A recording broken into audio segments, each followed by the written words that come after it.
ওরা কি বলছিল কিছু শোনাও যাচ্ছিল না, এত স্লোগান হচ্ছিল, বিজেপির জয় জয়কার হচ্ছিল, আর অমিত শাহজির নামে জয়ধ্বনি চলছিল, শ্রমিকদার নামে, শুভেন্দুদার নামে, বাকি স্বপনদা, শতরূপাদি, তাদের যারা বিধানসভা এলাকা থেকে যারা এসেছিলেন তারা এত চিৎকার চেঁচামেচি করছিলেন, সব আমরা কেউ শুনতে পাইনি। আমিও তো মিছিলে ছিলাম, শুনিনি। তবে অসভ্যতা করা তো তৃণমূলের কাজ, ওরা তো অসভ্যতা করতেই পারে, আমরা কি বলবো বলুন। কিন্তু খোদ মুখ্যমন্ত্রী বাড়ির সামনে এই ধরনের ঘটনা, মুখ্যমন্ত্রী তো তৃণমূলেরই নেত্রী, খোদ মুখ্যমন্ত্রী, তিনি কি তৃণমূল নন? তৃণমূল মানেই অসভ্যতা। তা সুতরাং মুখ্যমন্ত্রী যদি তার অনুগামীদের বা তারই দলের লোকেদের কন্ট্রোল করতে না পারেন বা ইচ্ছে করে না করেন, তাহলে তার দায়িত্ব কে নেবে? সারা পশ্চিমবঙ্গ জুড়ে যত ধরনের অসভ্যতা গত 15 বছর ধরে বাঙালি সহ্য করতে বাধ্য হচ্ছে, তার কারণ তো তৃণমূল কংগ্রেস। কী করবে? এটা কি বাংলার মানে যেহেতু অমিত শাহ একজন জাতীয় রাজনীতিবিদ, সেখানে মানে বাংলার যে নাকটা সেটা কি কোথাও জাতীয় স্তরে না না, এ তো দেখুন, রাষ্ট্র, দেশ, এইসব ব্যাপার নিয়ে তো তৃণমূল কংগ্রেস ভাবে না। তৃণমূল কংগ্রেস একটাই স্লোগান দিয়েছিল যে সিপিএমকে হারাতে হবে। সিপিএম হেরে গেছে, তারপরে কি করবে না, তোলা তুলতে হবে, কাটমানি খেতে হবে, হচ্ছে। এগুলোকে রাখার জন্য, বজায় রাখার জন্য, কায়েম রাখার জন্য কিছু গুন্ডা চাই, তারাও তৃণমূলে জয়েন করে গেল। গুন্ডারা দেখলো শুধু তৃণমূলকে মূলে জয়েন করে শুধু নেতাদের হয়ে থাকবো কেন, আমরাই নেতা হই। তৃণমূল তাও অ্যালাউ করে দিয়েছে, যত বড় গুন্ডা তত বড় তৃণমূলের নেতা। তারপরে দেখা গেল শুধু গুন্ডা দিয়ে হচ্ছে না, দেশি গুন্ডা দিয়ে চলবে না, আরও রাফ অ্যান্ড টাফ সব লাগবে, যাদের ইন্টারন্যাশনাল কানেকশান আছে, ধরুন সিরিয়া, লেবানন, হ্যাঁ, সেই সব জায়গায় যেখানে যুদ্ধ হচ্ছে বা যুদ্ধ চলছে, তো তাদের সঙ্গে কানেক্টেড যারা, তাদেরকে নিতে হবে। সেই জন্য বাংলাদেশ থেকে মুসলিম অনুপ্রবেশকারীদের আর রোহিঙ্গা মুসলিমদের নিতে হয়েছে দলে। এখন এরাই মিলেমিশে সরকারটাকে চালাচ্ছে, দলটাকে চালাচ্ছে। উনিও আছেন, যার কথা আপনি বলছেন তিনিও আছেন, তার বাড়ির লোকেরাও আছেন, তো এরাই চালাচ্ছে, চলছে। তা মমতা বন্দ্যোপাধ্যায় মুখ্যমন্ত্রী 14 বার বলার নিশ্চয়ই বিষয় আছে, কিন্তু এটাও বলার বিষয় যে আর তো কয়েকটা দিন, 4 মে, তারপরে তো উনি বিদায়ী মুখ্যমন্ত্রী, তার কিছুদিন পরে উনি হচ্ছেন প্রাক্তন মুখ্যমন্ত্রী। তো বিদায়ী মুখ্যমন্ত্রীর বাড়ির সামনে এইসব হচ্ছে, আর বেশি দিন হবে না। বিজেপি নেই, তাই জন্য তৃণমূল আমলে এইসব আপনারা দেখছেন, 15 বছর ধরে বাঙালি দেখেছে। এরপরে আর এসব হবে না, মানুষ শান্তিতে থাকবে, পশ্চিমবঙ্গ এগোতে থাকবে, পশ্চিমবঙ্গের ছেলেমেয়েরা পশ্চিমবঙ্গতেই চাকরি বাকরি পাবে। অমিত শাহ আজকে বলেছেন যে 15 দিন উনি ভোটের সময় থাকবেন বাংলায়। কুণাল ঘোষ পাল্টা বলেছেন যে ক্ষমতা থাকলে ভোট গণনার দিন থাকতে বলেছেন। কুণাল ঘোষ কী বলছেন তার কোনো মান্যতা নেই। যদি মান্যতা থাকতো তাহলে উনি আজকে ওই কথা বলার পরে ওই দলে থাকতে পারতেন না। উনি বলেছিলেন সারদা কেলেঙ্কারির সবথেকে বড় বেনিফিশিয়ারি হচ্ছে মমতাদি, মানে মমতা বন্দ্যোপাধ্যায়। উনি তার অন্য কোনো মমতার কথা নিশ্চয়ই বলেননি। উনি বহু সময় কাঁদতে কাঁদতে বলেছিলেন যে ওনার মায়ের যখন শরীর খারাপ, তাতে ওনাকে বাড়িতে যেতে দেওয়া হতো না জেল থেকে, এবং যখন উনি কিছু বলতে যেতেন তখন প্রিজন ভ্যানকে হাত দিয়ে চাপড়িয়ে পুলিশরা আওয়াজ করতো, মুখ দিয়ে আওয়াজ করতো, যাতে না আপনার মতন প্রেসের বুমের সামনে উনি কিছু না বলতে পারেন। তারপরে উনি আবার ওই দিদির টিকিটেই, দিদির হয়েই বেলেঘাটাতে দাঁড়িয়েছেন, হারবেন নিশ্চিত জেনেও উনি দাঁড়িয়েছেন। এখন দেখুন, কৌরব পক্ষের মধ্যে অনেক রকম ব্যবস্থা আছে।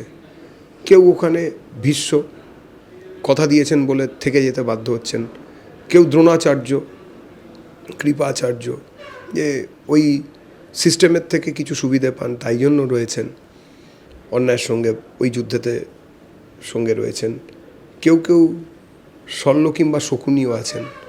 পুরো মহাভারতের কৌরব পক্ষের সব ক্যারেক্টার এই মুহূর্তে তৃণমূলের মধ্যে আছে, খুঁজুন পেয়ে যাবেন। উনি কি সেটাও আপনারা বুঝবেন। একদম শেষ, অভিষেক বন্দ্যোপাধ্যায় নির্বাচন কমিশনের সামনে দাঁড়িয়ে অভিযোগ করলেন যে ফর্ম 6 ভরে ভিন রাজ্যের ভোটারগুলো ভোটার তালিকায় ঢোকানো হয়েছে। উন্মাদের মতন কথা বলছে।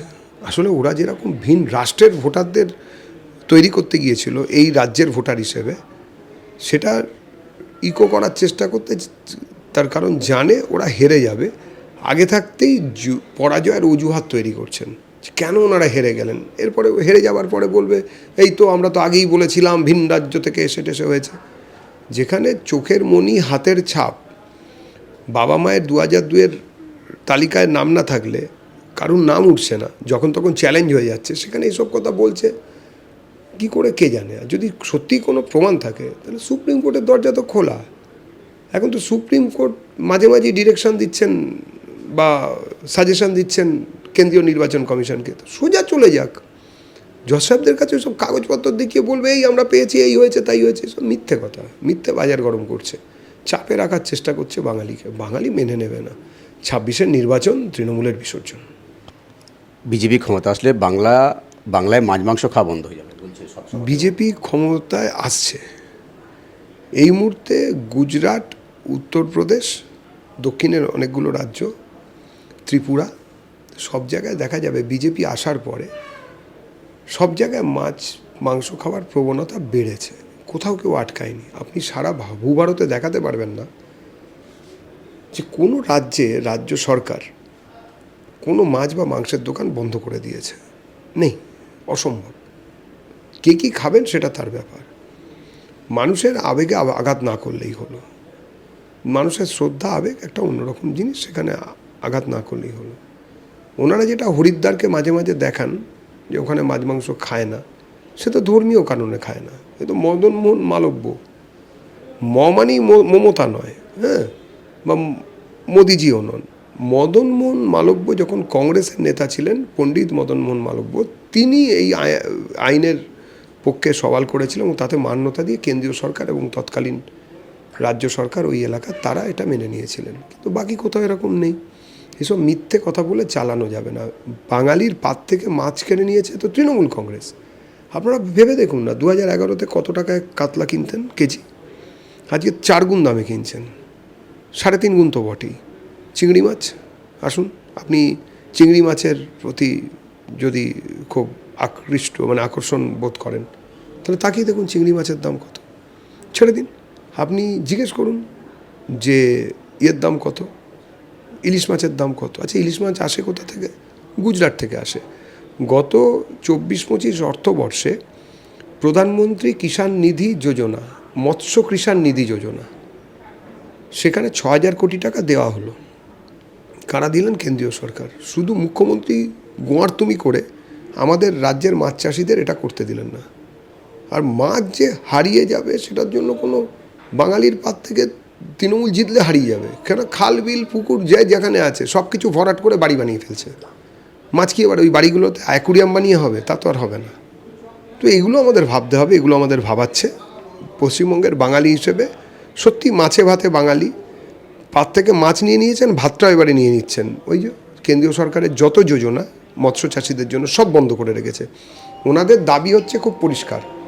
ওনারা বলছেন যে সোজাসুজি মাছের চাষ বা মৎস্য চাষি হিসেবে ঘোষণা করতে গেলে আগে মাছ নিতে হবে, মাছ চাষি হিসেবে বলতে হবে, নবান্নতে টাকাটা পাঠিয়ে দিন, ওনারা ঠিক করবেন কে মাছ চাষি, তারপরে বিলি বন্দোবস্ত হবে। সরাসরি ডাইরেক্ট ট্রান্সফার চলবে না।